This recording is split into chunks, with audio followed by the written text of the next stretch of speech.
क्षमा कीजिए प्रभु, मैंने आपको पहचाना नहीं। आप मुझे क्षमा कीजिए देवी कि मैंने आपकी परीक्षा ली। आपको पाने के लिए तो मैं ऐसी अनेकों परीक्षाएं दे सकती हूँ प्रभु।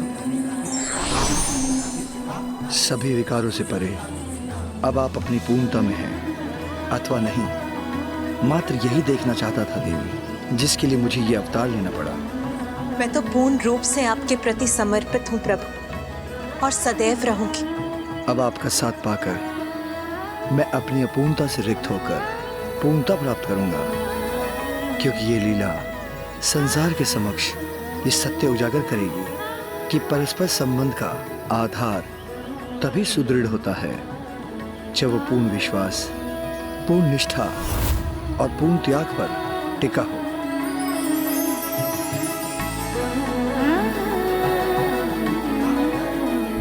अद्भुत। माँ के दृष्टिकोण से तो मुझे इस कथा का ज्ञान था, किंतु अब आपने मुझे पिताश्री के दृष्टिकोण से भी ये कथा सुनाई तो मुझे ज्ञात हुआ कि माँ को पाने के लिए पिताश्री ने भी कितने कष्ट सहे और किस प्रकार उन्होंने अपने ब्रह्मचारी अवतार के उदाहरण से जगत के समक्ष सुखी संबंध का रहस्य उजागर किया। संसार को ये दर्शाया कि निष्ठा और विश्वास से ही उत्तम संबंध की नींव स्थापित होती है। जगत के समक्ष सुखी संबंध का रहस्य उजागर किया। किसी एक को त्याग करने के लिए विवश करने के स्थान पर एक दूसरे के प्रति त्याग की भावना से उनकी प्रसन्नता में अपनी प्रसन्नता पाने से ही जीवन सुखमय होता है और अटूट संबंध स्थापित होता है।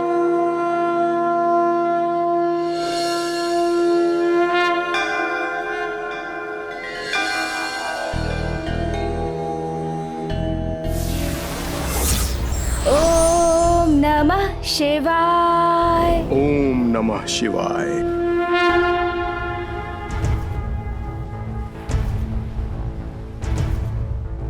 त्र्यंबकं सदाशिवं नमामि हे उमापति जनीलकंठ जय अनंत नमोस्तुते नमोस्तुते।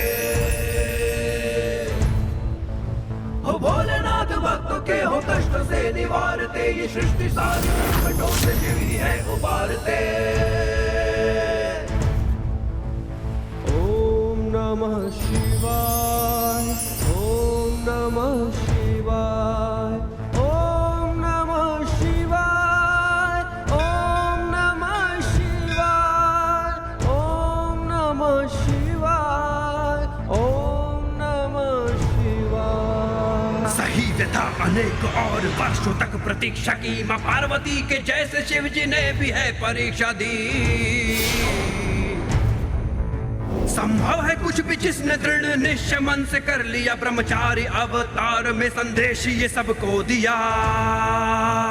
ओम नमः शिवाय, ओम नमः शिवाय, ओम नमः शिवाय, ओम नमः शिवाय, ओम नमः शिवाय।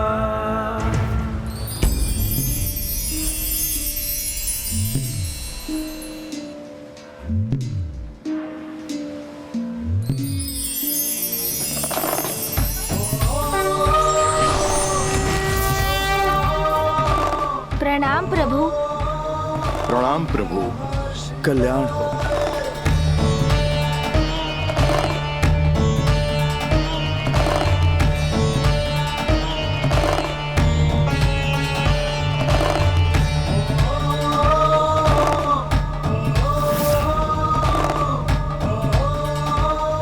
प्रेम और भक्ति दोनों एक ही समान है, क्योंकि दोनों में ही अपने लक्ष्य को प्राप्त करने हेतु अपार निष्ठा और समर्पण की आवश्यकता होती है।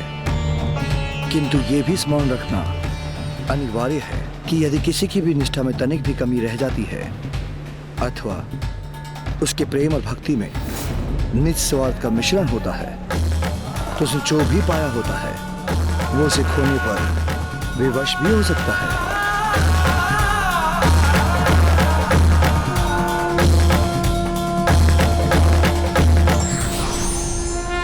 प्रभु ब्रह्मचार्य का संकेत समझ गया गौरी पुत्र। कहीं उनका संकेत आत्मलिंग के प्रति तो नहीं था ना लंकेश? नहीं गौरी पुत्र, कदापि नहीं।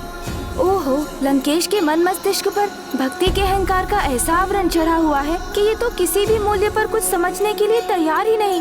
तो फिर आप ही बताइए, वो आपके अनुसार किस विषय पर चर्चा कर रहे थे लंकेश? वो तो हमारा ध्यान अपने अगले अवतार की ओर केंद्रित कर रहे थे, जिन्होंने अपनी एक भूल से वो सब कुछ गवा दिया जो उन्होंने ब्रह्मचार्य से प्राप्त किया था। वो दिव्य परिणय से पूर्व देवी पार्वती का साथ खो भी सकते थे। लंकेश, आप पिताश्री के कौन से अवतार की चर्चा कर रहे हैं और तब ऐसा क्या हुआ था?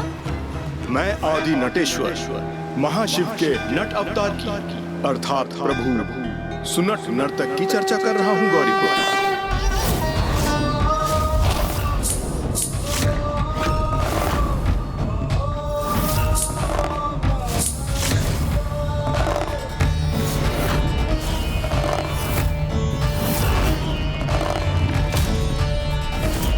इस प्रकार प्रभु का नटराज स्वरूप सामने आया।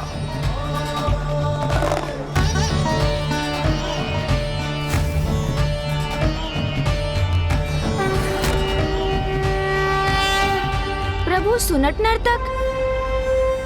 लंकेश, जल। चतुर गणेशा।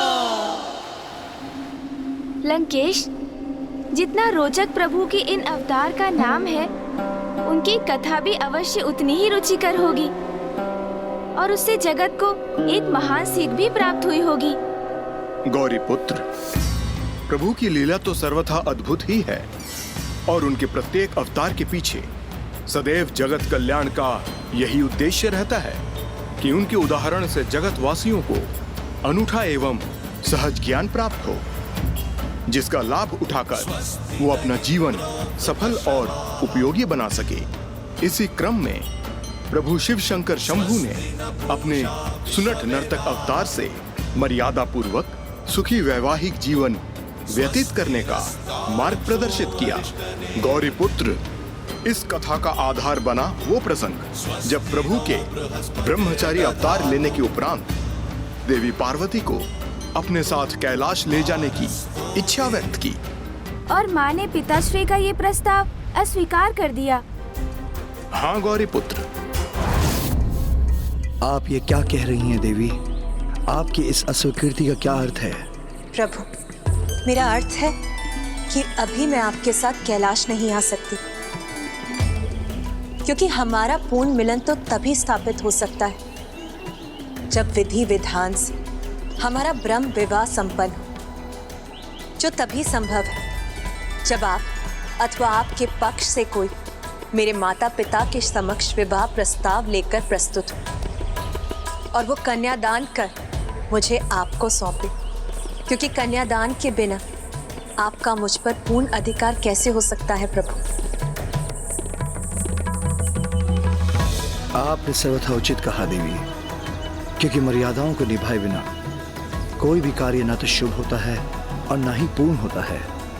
हम एक दूसरे को स्वीकार करते हैं, किंतु ये विवाह संबंध तो तभी संपूर्ण रूप से पूर्ण होगा जब आपके माता पिता की अनुमति और उनका आशीष प्राप्त होगा। मैं वचन देता हूँ, समस्त मर्यादाओं का पालन करते हुए आपके माता पिता द्वारा स्वेच्छा से कन्यादान के साथ वैदिक विधि से संपन्न होगा हमारा ब्रह्म विवाह।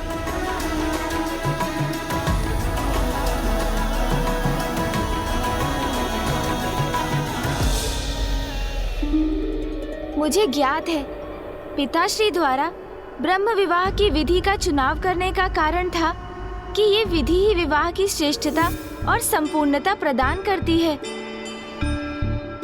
क्योंकि इसमें ना धन का लेन देन होता है, ना व्यापार इसका आशय होता है और ना ही कोई अन्य स्वार्थ निहित होता है। ब्रह्म विवाह तो मात्र मर्यादा और कन्या के माता पिता के आशीष के साथ उनके द्वारा पूर्ण हृदय से कन्यादान किए जाने से ही संपन्न हो जाता है। आपने सर्वथा उचित कहा गौरीपुत्र। अब तो जैसे आप पर मेरी संगति का प्रभाव उसके चरम पर है, क्योंकि आप तो बुद्धिमान पूर्व से ही हैं, किंतु अब आपकी बुद्धिमता में अपार वृद्धि हो गई है। कदाचित ये तो आपके द्वारा सुनाई जाने वाली शिव कथा का ही प्रभाव है लंकेश। तो फिर आगे सुनिए कि क्या हुआ। प्रभु ये नहीं चाहते थे कि देवी पार्वती के पिता महाराज हिमावन प्रभु के प्रभुत्व से प्रभावित होकर विवश हो जाए और कन्यादान करने के लिए अपनी सहमति दें। इसलिए प्रभु ने महाराज हिमावन से देवी पार्वती का हाथ मांगने के लिए प्रभु सुनट नर्तक का अवतार लिया।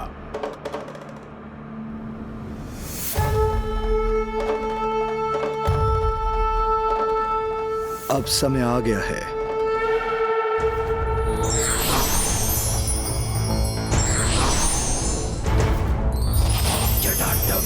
ज्वल प्रवाह पावित स्थले कलेवलंब्य लंबितांबुजंग मालिका डमड्डमड्डमड्डमन्निनाद मड्डमर्वयं चकार चण्ड ताण्डवं तनोतु नः शिवा शिवम्। ॐ नमः शिवाय, ॐ नमः शिवाय, ॐ नमः शिवाय,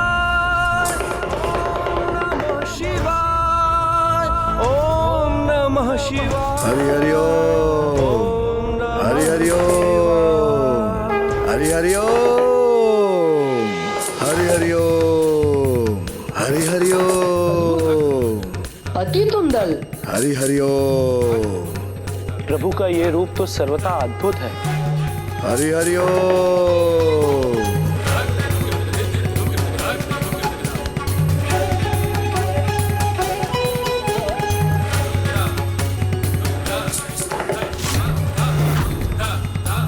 अब मेरे और किस संकेत की प्रतीक्षा कर रहे हैं आप दोनों?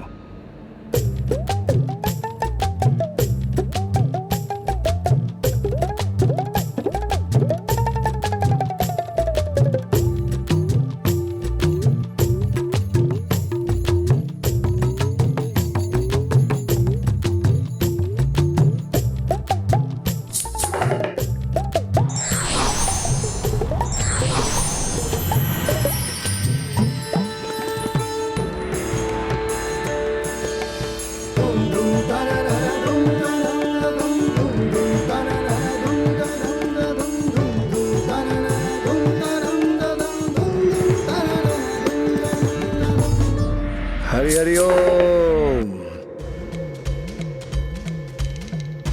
हरि हरि ओम, हरि हरि ओम, हरि हरि ओम,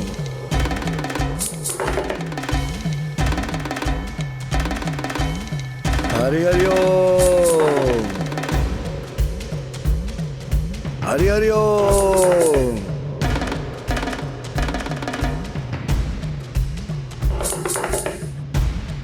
हरि हरि ओम।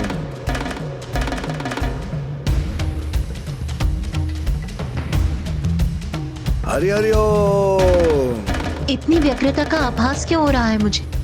ऐसा प्रतीत हो रहा है जैसे मेरा कोई अति प्रिय मेरे कहीं निकट ही हो। हरि हरि ओम। क्या वो यहाँ पहुँच गए?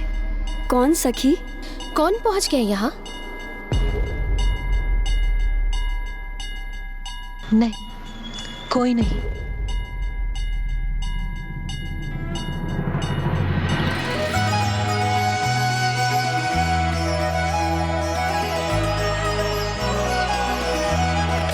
हरि हरि ओम, हरि हरि ओम, हरि हरि ओम,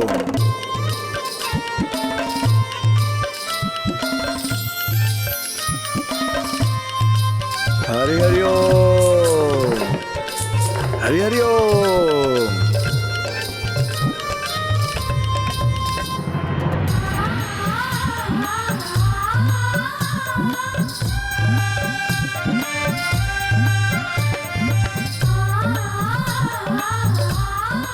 तो क्या अपने वचन के अनुसार प्रभु विवाह प्रस्ताव लेकर आ गए हैं? हरि हरि ओम।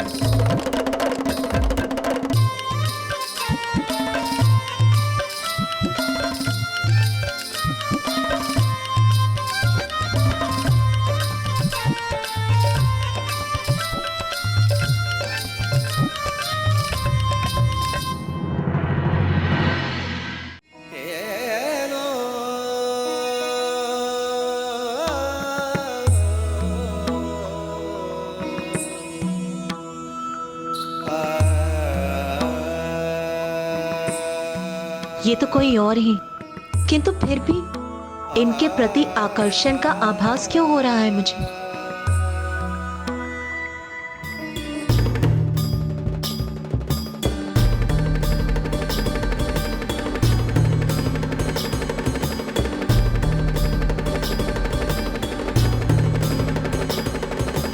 सखी पार्वती, क्या तुम इस नट से परिचित हो?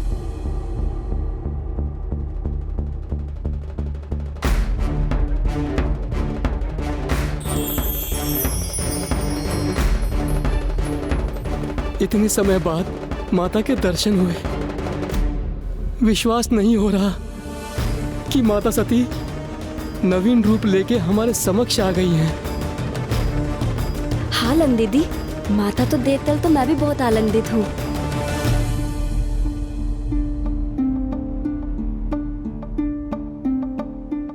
बताइए ना सखी पार्वती, क्या आप इनसे पूर्व परिचित हैं? आभास तो कुछ ऐसा ही हुआ था मुझे। मैं तो समझी थी कि प्रभु का आगमन हुआ है यहाँ, किंतु ऐसा है नहीं।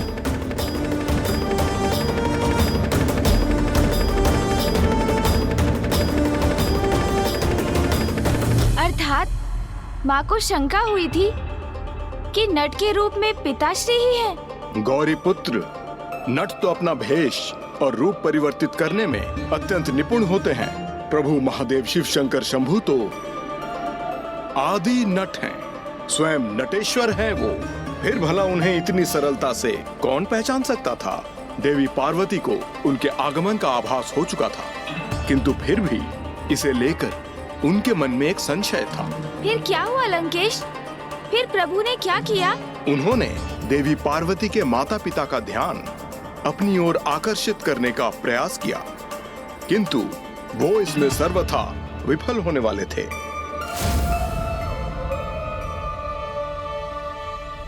नहीं, कदाचित मुझसे ही इन्हें पहचानने में कोई भूल हुई है।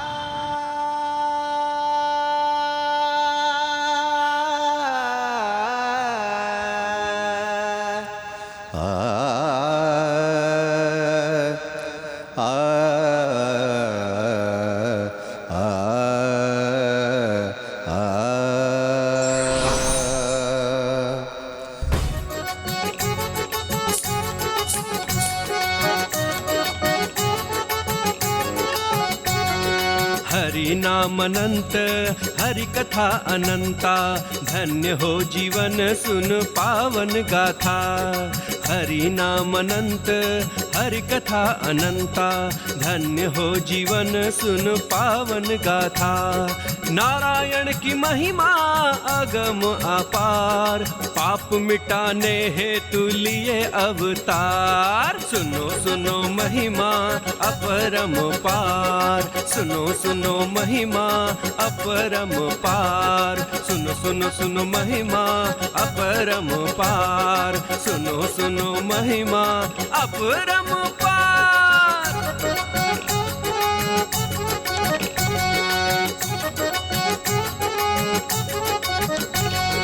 हरि नाम अनंत, हरि कथा अनंता, धन्य हो जीवन सुन पावन गाथा। हरि नाम अनंत, हरि कथा अनंता। देवी मैना, क्या हुआ? आप अचानक रुक क्यों गई? कितना मनमोहक स्वर है ये स्वामी। कौन है ये जिनके द्वारा प्रभु के भक्ति गान से मैं इतनी प्रभावित हो रही हूँ? देवी मैना, ये जिनका भी स्वर है, उन्हें हम कभी भी राजभवन में आमंत्रित कर उनके गायन का आनंद उठा सकते हैं, किंतु इस समय हमारी पुत्री कितने समय के उपरांत हमारे पास लौटी है, और ऐसे अनूठे क्षण हमारे जीवन में पुनः कभी नहीं आएंगे। इसलिए इस समय हमें यह सुखद और अमूल्य क्षण अपनी पुत्री को देना चाहिए, ना कि उस नट को। आइए।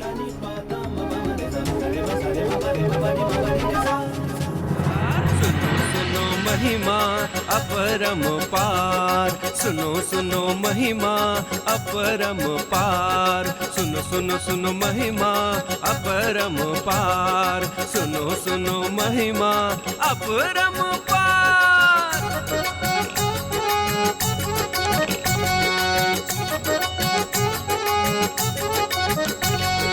हरि नाम अनंत, हरि कथा अनंता, धन्य हो जीवन सुन पावन गाथा।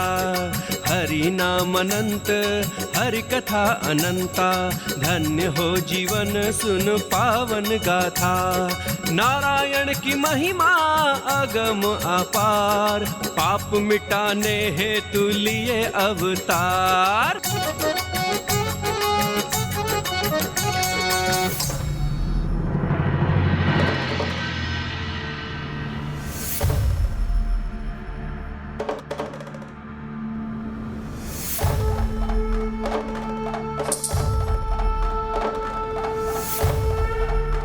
हरि ओम, हरि ओम।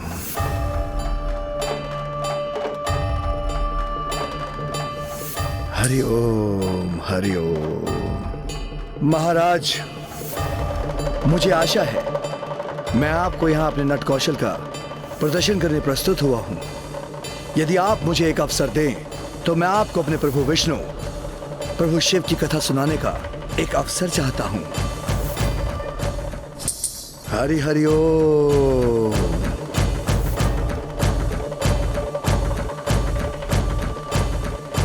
प्रभु के मुख से प्रभु श्री हरि नारायण की इतनी सुंदर स्तुति का श्रवण करने के उपरांत भला कौन इनके निवेदन को अस्वीकार करेगा।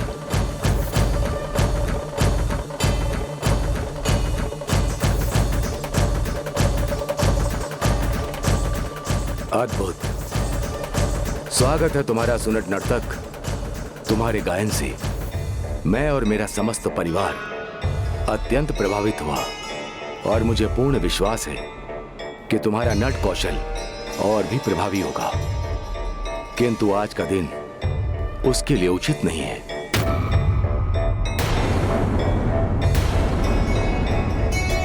क्योंकि आज ही मेरी पुत्री दीर्घकाल की कठोर तपस्या संपन्न कर लौटी है और मैं उसके साथ कुछ समय व्यतीत करना चाहता हूं। इसीलिए तुम कोई और दिवस आकर अपने नट कौशल का परिचय दे देना।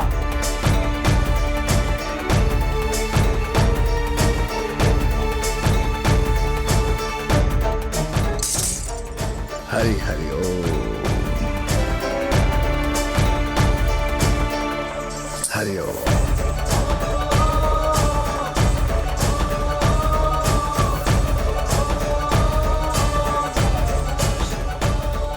प्रभु, ये क्या कर रहे हैं आप?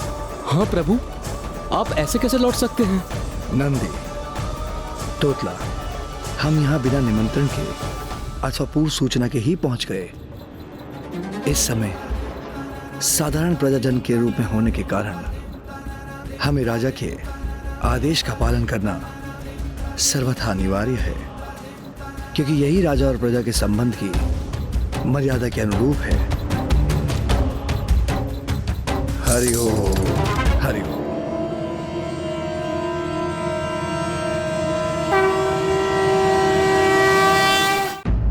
तो क्या वास्तव में प्रभु अपने प्रथम प्रयास में असफल हो गए थे? उन्हें माता से विवाह का प्रस्ताव प्रस्तुत करने का तो क्या नानाजी महाराज हिमावन के समक्ष अपनी कला का प्रदर्शन करने का अवसर भी प्राप्त नहीं हुआ? गौरीपुत्र, जब महाराज हिमावन ने उनकी कला के प्रदर्शन के प्रस्ताव को अस्वीकार कर दिया तो प्रभु कैसे अपनी मर्यादा का उल्लंघन करते, क्योंकि उनका तो इस अवतार का एकमात्र उद्देश्य था संसार को मर्यादा के पालन की सीख देना। किंतु हां, जब वो वहां से लौट रहे थे तो देवी पार्वती अवश्य असमंजस में थीं।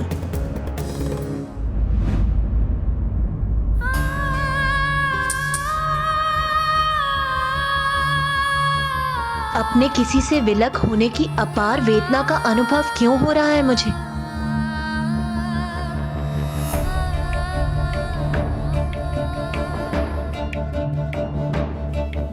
देखो, तुम्हारे स्वागत हेतु मैंने तुम्हारे लिए जम्मू द्वीप के विभिन्न भागों से ये आभूषण, मिष्ठान, फल और विशेष प्रकार के वस्त्र मंगवाए हैं। आशा करता हूँ कि ये सब तुम्हें भाएंगे। क्या कारण है मेरी इस असहनीय पीड़ा का?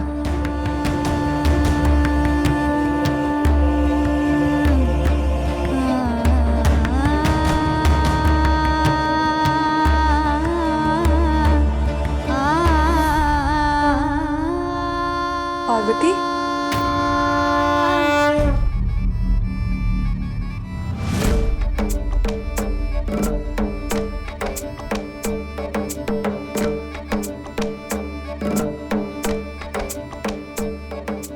हे पिताश्री, आपके स्नेह के प्रति इन सभी उपहारों को मैं स्वीकार करती हूँ और इसके लिए आपका आभार भी प्रकट करती हूँ। किंतु यदि आप वास्तव में मुझे कोई उपहार देने के इच्छुक हैं, तो फिर उस नट को लौटाकर उसे अपना कौशल प्रस्तुत करने का एक अवसर प्रदान कीजिए पिताश्री।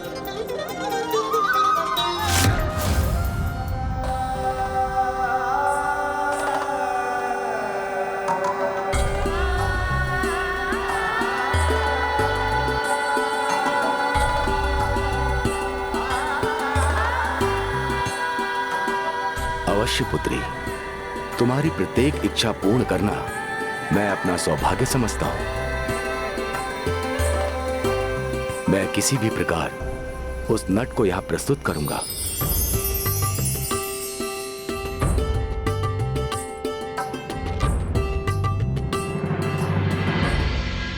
तो प्रभु को जो अवसर चाहिए था वो उन्हें प्राप्त हो गया। फिर तो पिताश्री ने अवश्य ही नाना जी हिमावन को प्रभावित कर उनसे माँ का हाथ मांग लिया होगा ना?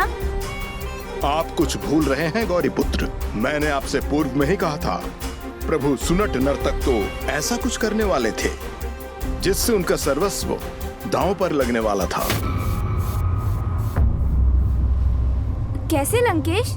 ये भी मैं आपको अवश्य बताऊंगा, किंतु उसके पूर्व ये सुनिए गौरी पुत्र। देवी पार्वती के अनुरोध करने पर महाराज हिमावन ने उसी समय किसी सेवक को भेजकर प्रभु सुनट नर्तक को राजभवन की रंगशाला में प्रस्तुत होने का आदेश दिया। फिर उन्होंने ऐसा वचन दे दिया जो आगे चलकर स्वयं उनके लिए बहुत कठिनाई उत्पन्न करने वाला था। अपने दिव्य स्वर से हमें प्रभावित करने वाले महानट, अपनी ऐसी श्रेष्ठतम प्रस्तुति प्रस्तुत करो जो हमारे अंतर मन में बस जाए, हमारे हृदय को प्रभावित कर हमें तुम्हारे भाव से जोड़ दे। और उससे भी अधिक, यदि तुमने अपने नाट्य कौशल से हमारी पुत्री पार्वती को प्रसन्न किया तो मैं तुम्हारी मनचाही इच्छा अवश्य पूर्ण करूंगा। मुझे ज्ञात है देवी, ये अत्यंत कठिन अवश्य है, किंतु मैं तब तक अपने वास्तविक परिचय को आपसे छिपा कर रखना चाहता हूँ जब तक मैं आपके पिता महाराज हिमवन के समक्ष अपना विवाह प्रस्ताव प्रस्तुत न कर देता, जिससे आपके माध्यम से उन्हें मेरा परिचय प्राप्त होने की संभावना ही न रहे।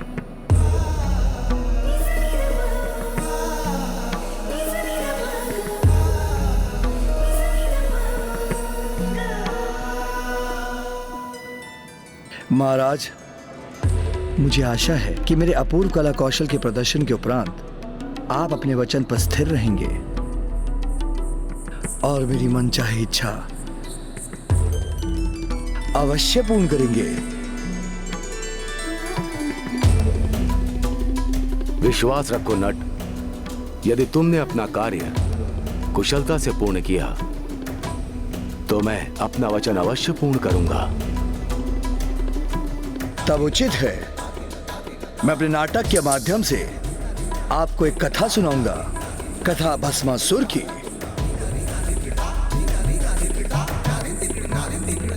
जिसमें प्रभु महादेव ने एक वरदान दिया जो स्वयं महादेव के लिए एक संकट का कारण उत्पन्न कर गया। अवश्य, ये प्रसंग तो अत्यंत रुचिकर सिद्ध होगा।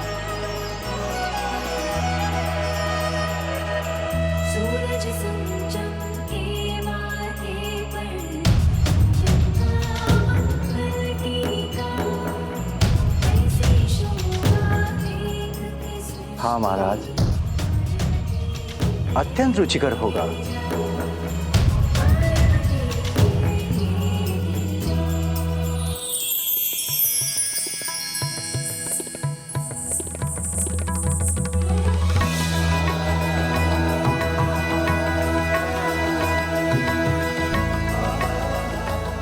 इससे पूर्व मैं इन्हें कभी नहीं मिली, किंतु इन्हें देखकर व इनके वचनों से मुझे ऐसा क्यों आभास हो रहा है जैसे मेरा इनसे परिचय आज का नहीं अपितु जन जन्मांतर का हो। कदाचित कहीं मैं इन्हें पहचानने में भूल तो नहीं कर रही। बस कुछ क्षण और पार्वती, फिर मन के बादल छटते ही आपके सारे भ्रम भी स्वतः ही दूर हो जाएंगे।